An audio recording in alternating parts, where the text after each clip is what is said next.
মাত্র 42-এ থমকে গেল অভিনেত্রী শেফালি জারিওয়ালার জীবন। 2002 সালের ইন্ডি পপ মিউজিক ভিডিও কাটা লাগার গানে ঝড় তুলেছিলেন শেফালি। শোনা গিয়েছে হৃদযন্ত্র বিকল হয়ে মৃত্যু হয়েছে তার।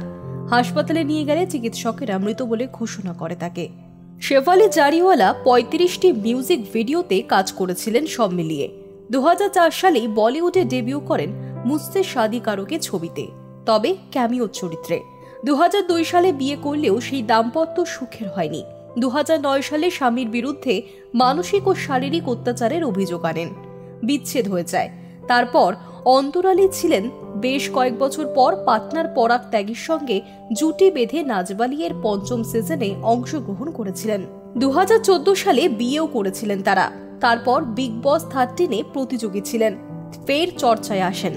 স্বামী পরাগকে নিয়ে সুখেই সংসার করছিলেন এই অভিনেত্রী, কিন্তু এরই মাঝে ঘটে গেল অঘটন। 42 বছর বয়সেই হৃদরোগে আক্রান্ত হয়ে মারা গেলেন তিনি।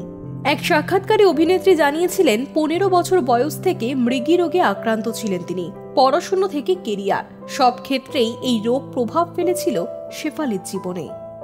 High news network.